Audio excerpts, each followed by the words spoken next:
એક ભાઈ મને કહેતા મને કે પ્રજાપતિ એટલે શેમાં આવે? મેં કીધું પ્રજાપતિ એટલે કુંભાર મૂળ. અને પ્રજાપતિ સમાજને લગભગ કોઈ ન ઓળખે એવું ન બને. ચાકડો પૂંજવા બધાને જવું જ પડતું હોય. દીકરાના લગ્ન હોય એટલે ચાકડો પૂંજવા જવું પડે. પણ હું હાસ્યમાં ઘણી વાર કહું છું કે ઉમાપતિ, રાષ્ટ્રપતિ, ગણપતિ ને એક પ્રજાપતિ. પણ જો બધાય તમને કહું છે ને એ અપડાઉન થાય. પ્રજાપતિ, ઉમાપતિ, રાષ્ટ્રપતિ ને ગણપતિ ક્યારે અપડાઉન ન થાય. એમાં વાત તમે સમજો તેની મજા છે ને. એમાં આ કાઠિયાવાડની ધરતી છે, અહીંની આપણી મજા જુદી છે. વાત અહીંથી આમ હોઠ પપડે અને ત્યાં સમજી જાય. હમણાં એક ગામમાં તમને કોઈ ચોરે 5-6 જણા બેઠા હતા ને તો વાત થતી હતી. મને કે ભાઈ અમારા ગામમાં 108 આવી ને શરૂમાં. આ 108 ની બહુ સારી સેવા છે.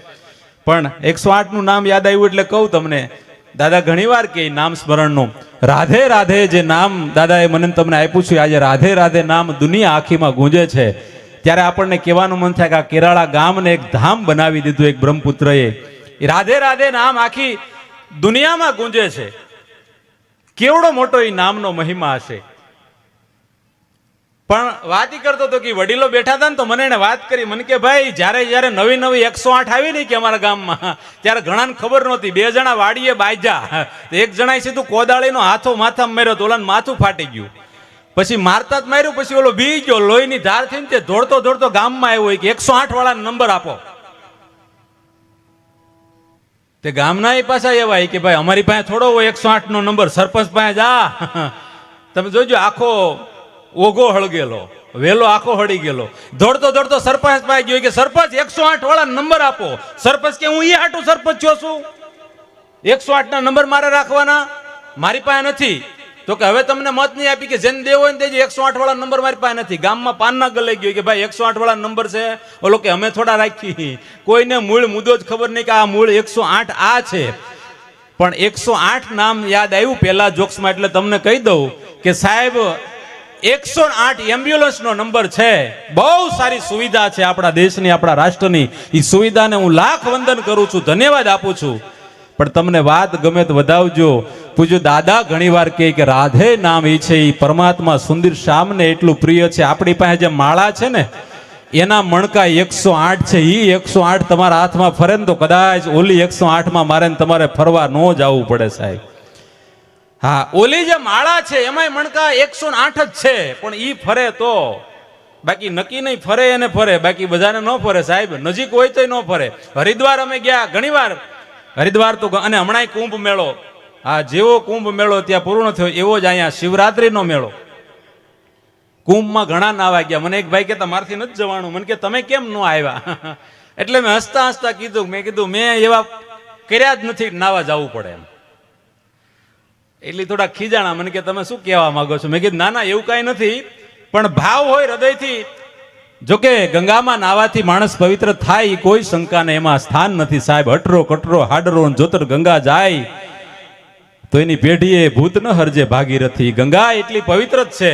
પણ મને કહેતા મન થાય કે અહીંયા કોકને નો ડૂબકી, અહીંયા કોઈને નો ડૂબાડ્યા હોય તો ત્યાં ડૂબકી મારવા ન જાય તો હાલે. અહીંયા કોઈને નો નવરાવ્યા હોય તો ત્યાં નાવા જવું પડે. બાકી અહીંયા અમુક નવરાવી દીધા હોય, હા, તો પછી ન્યા નાવા જવાનું કોઈ દી ફળે નહીં.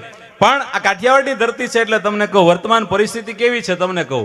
હાથમાં હોય ગાડી, પાછળ બેઠી ગઈ હોય લાડી. ગામમાં ઘરે ઘરે આંટો મારો તો એક બહેને એક પાડી. હા, હું અહીંથી જ અમદાવાદ ગયો છું, પણ અત્યારે પરિસ્થિતિ એવી છે તમને કહું. હાથમાં હોય ગાડી, પાછળ બેઠી ગઈ હોય લાડી. ગામમાં ઘરે ઘરે આંટો મારો તો એક બહેને એક પાડી. રાખવા નથી બળદ અને ગાડી, કરવા નથી ખેતર અને વાડી. ગમતા નથી બાપાને માળી, પછી દીકરો બનાવે વૃદ્ધાશ્રમની વાડી. હા, 2-4 માતાઓ બહેનો તાળી પાડી, વાહે બેઠા નું ભાઈ ઉછીના લઈને બૂસ માર્યા તમારા કઈ. હા, તાળી પાડો તો હોલસેલમાં પાડજો. અને જો ભાઈ એક ચોખવટ કરી દો કે હું કાઠિયાવાડી છું. આ ભલે એલઈડી તમને દેખાતું છે તેમ લાગતું હોય છે કે ભાઈ યુપી બિહારનો છે. હા, પણ હું કાઠિયાવાડી છું. તમને દાંત કઢાવવાના છે એમ ન સમજતા કે બહારથી ક્યાંક મારો વાન ભીનો છે. વાન હામું નો જોતા વાણી હામું જોજો. મારે તમને હળવો આનંદ કરાવવો છે, દાંત કઢાવવા છે. એક ભાઈ મને કે તમે નીકળ્યા પ્રોગ્રામમાં દાંત કઢાવો, કરુણ રસ કેમ નથી પીરસતા? મેં કે ઈ તો ઘેરે હોય. હા, જરૂર માણાને આનંદમાં રાખવાની છે અત્યારે.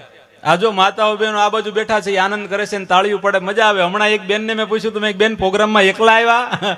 મને કે નહીં કમલેશભાઈ, મારા સાસુ આવ્યા છે. મેં કીધું કેમ દેખાતા નથી? મને કે ને વાહે બેહાડ્યા.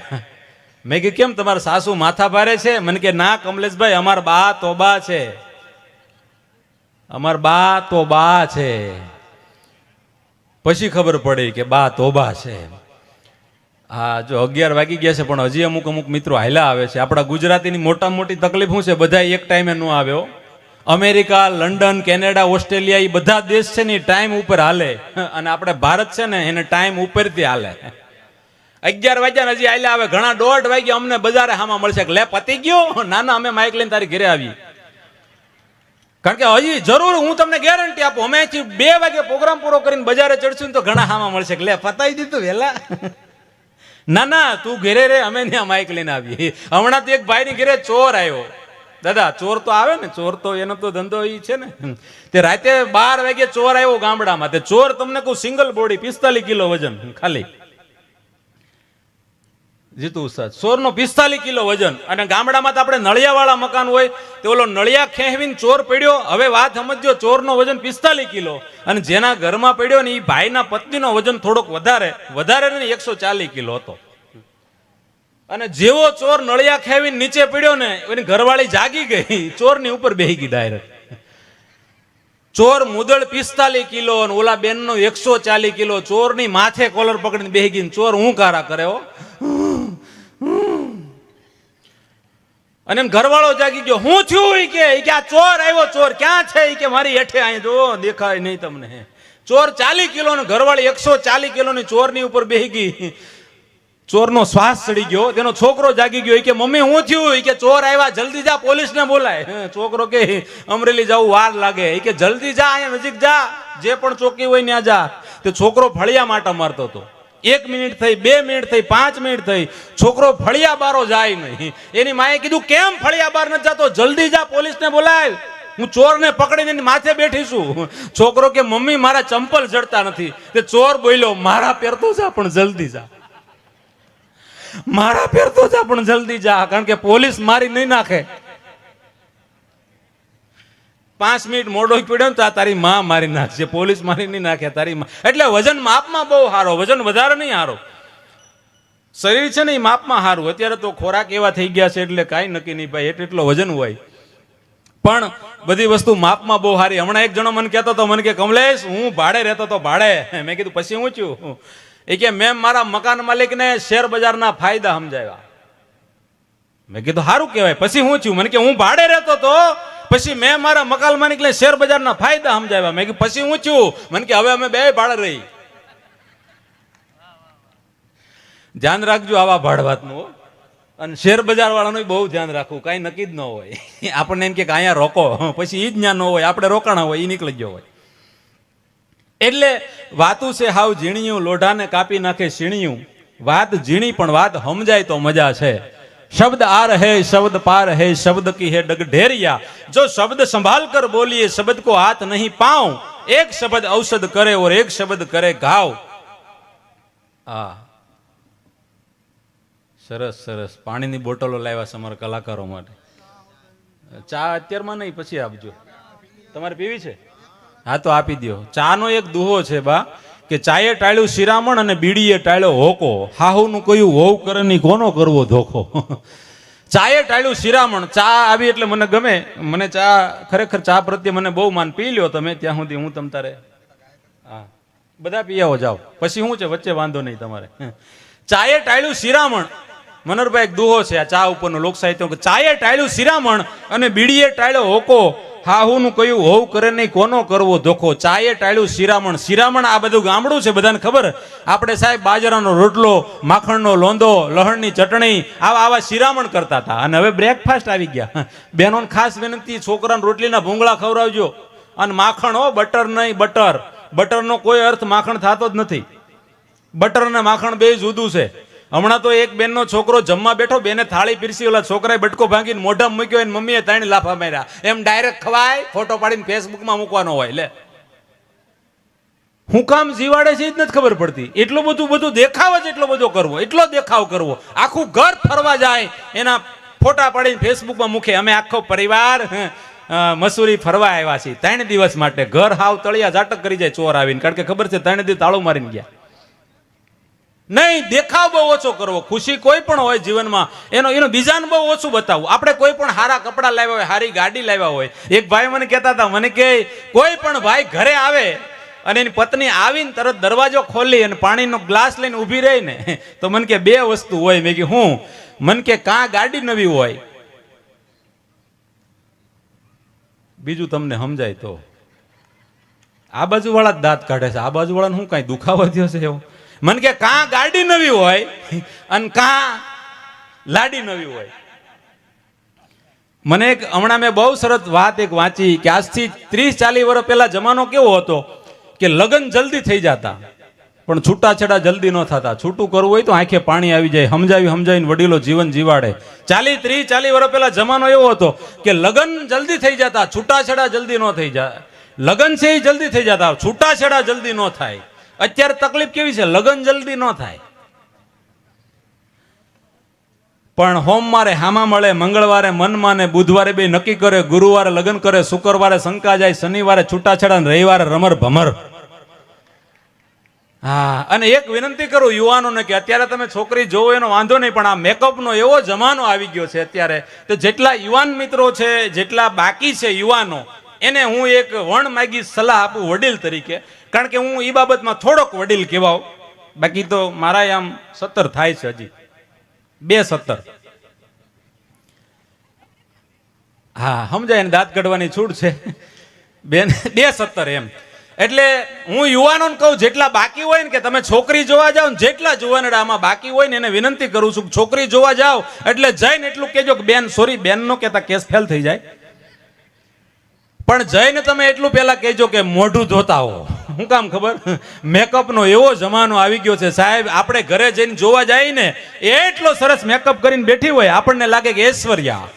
આપણા ઘરે આવીને મોઢું ધોવે ને તો જયસૂર્યા. જયસૂર્યામાં અમુક સમજ્યા છે, જે ગાય ચડી ગયા ને હસવું નહીં આવે. હમણાં આ મેકઅપ એટલો બધો વધી ગયો છે. આ વડીલોને કહું, તમારે તો બહુ સારું છે કે તમારે દાદાએ જોયું હતું, બાએ નક્કી કર્યું હતું, પપ્પાએ નક્કી કર્યું હતું અને તમે આખી જિંદગી કાઢી. અમારે ઇન્ટરવ્યુ લેવાના જમાના આવી ગયા છે ને તોય મેળ નથી આવતો. સમય બહુ બદલતો જાય છે. હજી તો આગળ કેવું કેવું આવશે કોને ખબર. ઓનલાઈન સગાઈ થાય છે, ઓનલાઈન લગ્ન થઈ જાય છે. હા, કોકને 2 ધોલ મારવી ને તો જ રૂબરૂ જવું પડે. હવે એ જમાનો એવો આવશે, ઓનલાઈન એની સર્વિસ આવી જાય. તમે ગૂગલમાં નાખો એટલે તરત કે આ જગ્યા, આ લોકેશન, આટલું પેમેન્ટ કરો એટલે 2-4 નાખી આવશે. હા, પણ યાદ કરી દો એક વાત તમને, ગૂગલ દુનિયાની બધી વાત તમને દેખાડે, પણ સાહેબ આવી ધર્મની જગ્યામાં જ્યાં ગૂગલનો ધૂપ થતો હોય ને, એ ગૂગલથી જે કામ થાય ને આજે ગૂગલથી નથી થતું. ગૂગલથી જે કામ થાય છે એ ગૂગલથી આજે નથી થતું સાહેબ. વિચાર કરજો. આજે હું તો વહેલા અહીંયા આવી ગયો હતો, કારણ કે હું પરિવારનો સભ્ય ત્યારે જ કહું કે મને કોઈ દિવસ મેં અહીંયા કલાકારી નહીં બતાવી. હું વહેલા આવી ગયો હતો, આરતીમાં એટલો લાભ લીધો. જ્યારે હજી આ કાર્યની શરૂઆત છે ને 1 વર્ષ થયો છે, અને દીદી ત્યારે મને કહેવાનું મન થાય કે 1 વર્ષમાં આ ઉર્જા અને ઓરા ઉત્પન્ન થઈ છે. ત્યારે જિગ્નેશ દાદાને ફરી વાર વંદન કરીને કહેવાનું મને મન થાય કે આ 1 વર્ષમાં આટલી મેદની અને આટલું મેં ડેવલપ જોયું. ત્યારે દીદી એટલું કહેવાનું મન થાય કે દ્વારકાધીશ આવીને 1 આટો તો મારી ગયો હશે અહીંયા, હો તો જ સાહેબ આ શક્ય બને. વિચાર તો કરો સાહેબ, આપણે આપણું એક મકાન, આપણા સમાજની માલિકોર, આપણા પરિવાર માટે કોઈ સારું કામ કરતા હોય તો અડધી જિંદગી વહી જાય. ત્યારે એક ભૂદેવનો દીકરો ઋષિપુત્રો માટે, બ્રહ્મપુત્રો માટે વેદોના શ્લોકોનું ગાન થાય, આપણને પ્રકાંડ પંડિતો મળે, અહીંથી 18 આલમની કોઈ પણ જરૂરિયાતમંદની દીકરીના વિવાહ થાય, અહીંથી કોઈ દીકરો ભણીને ડોક્ટર બને, વકીલ બને, સમાજનું નામ રોશન કરે, એટલા માટે થઈ અને આવું કાર્ય જેણે આરંભ્યું, એના હું તમે અહીંયા એની હાજરીમાં એની વચ્ચે બેઠા ને, એ જ આપણું મોટું સદભાગ્ય છે. બાકી ઘણા એમય કહેતા હશે કે વાર લાગશે, હજી એમ ન પૂરું થાય. પણ નહીં, જે કામ કરવા માટે જેના ઉપર દ્વારકાધીશની કૃપા હોય એ કામને કોઈ દી વિલંબ ન થાય સાહેબ. એમાં જિગ્નેશ દાદા કરતા એ વિશેષ એમના ઉપર દ્વારકાધીશની કૃપા હોય અને એ દ્વારકાધીશ કામ કરતો હોય ત્યારે આવડું મોટું કામ થાય. અને દ્વારકાધીશ છે ને દાદા, જે ભાગવત કથા લઈ અને આજે દુનિયાની અંદર સાહેબ વિદ્યાવતામ ભાગવતે પરીક્ષા, ભાગવત એવો ગ્રંથ છે, વિદ્વાનોની પરીક્ષા કરેલી એવો ગ્રંથ છે ભાગવત. તમે જુઓ, શિવપુરાણના વક્તા હોય, રામચરિત માનસના વક્તા હોય, પણ ભાગવત એક એવો ગ્રંથ છે કે તમામ ગ્રંથો એની અંદર બધુંય આવે સાહેબ, બધી વાતો એની અંદર આવે. ભાગવત કથા પ્રકાંડ પાંડિત્ય ન હોય ત્યાં સુધી ભાગવત કથા એમને વાંચી શકાતી નથી. એવી ભાગવત કથાને ભગવાન સ્વયં હરીને દાદા વિશ્વભરમાં લઈ ગયા છે. એ આપણા ધર્મનું, સનાતનનું એક ગૌરવ એમણે વધાર્યું છે. અને આ આવી જ્યાં જ્યાં ધર્મના કામ થતા હશે, આવી વહેતી ગંગાની અંદર જ્યાં મને તમને ડૂબકી મારવા મળે, એ ખરેખર આપણા માટે બહુ મોટું સદભાગ્ય કહેવાય. અને આમાં જેણે દાતાઓએ આપ્યું એના માટે કહું, કોણ આપી શકે? એક ભાઈને 3 છોકરા, અને દાદા બહારગામ ગયા. બહારગામ ગયા ને એટલે દાદા ઘરે, દાદા પાસે પૈસા હતા, એમાં હોનાને, તમને કહું, હોનાના બિસ્કિટ, આપણે જેને લગડી કહે, એ હોનાના બિસ્કિટ દાદા પાસે રોજ ગણે, પણ એકેય છોકરાને દે નહીં. માટીની કુવડીમાં નાખીને ખાડો ગાળીને દાટી દીધા. હોનાના બિસ્કિટો રોજ ગણે, 1 2 3 4, પણ આપે નહીં. એક દી મોટા છોકરાએ કીધું, બાપા એક બિસ્કિટ આપો ને. તો જો એકાદું બિસ્કિટ વેચીને જમીન લઈ. અત્યારે 2 વસ્તુનો જમાનો છે, એક રોડ ટચ જમીન ને સ્કિન ટચ મોબાઈલ. હા, રોડ ટચ જમીન હોય તો એમનો વટ પડે, જલ્દી એમાં વહીવટ થાય. અને સ્કિન ટચ મોબાઈલ, દાદા પાસે હોનાના બિસ્કિટ રોજ ગણે, પણ આપે કોઈને નહીં. એક દી મોટા છોકરાએ કીધું, બાપા એક બિસ્કિટ આપો ને.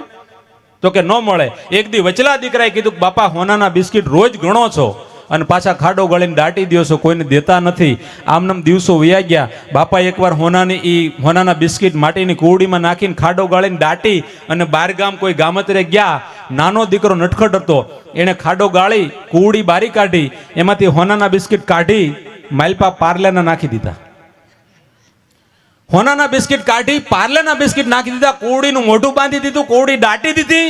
3 દી પછી દાદા બહારગામથી આવ્યા, કુવડી ખોલી અને પાર્લેના બિસ્કિટ જોયા ને તો દાદાની રાઈડ પડી ગઈ. પાર્લેના બિસ્કિટ, આમાં પાર્લેના બિસ્કિટ કોણે નાખી દીધા? અને ત્યારે નાનો છોકરો એટલું બોલ્યો કે બાપ, પાર્લેના હોય કે હોનાના, તારે તો ખાલી ગણવાથી મતલબ છે ને, તારે તો ખાલી ગણવાથી મતલબ છે. એમ સાહેબ, જેની પાસે સંપત્તિ ખાલી ગણવાથી મતલબ છે, એ માણસ આવું કામ ન કરી શકે, અહીંયા દાન ન આપી શકે. અને કીર્તિભાઈ, એટલે આમ તમને કહી દઉં, મને એ તો મને કમો કહે છે, પણ હું ચોખવટ કરી દઉં, હું ડિસ્કો નહીં કરું. હું તમને બોલીને આનંદ કરાવીશ. હા, 3 એવા મહાનુભાવ માયાતા આવે છે સામે બેઠા, કાંઈ વાંધો નહીં.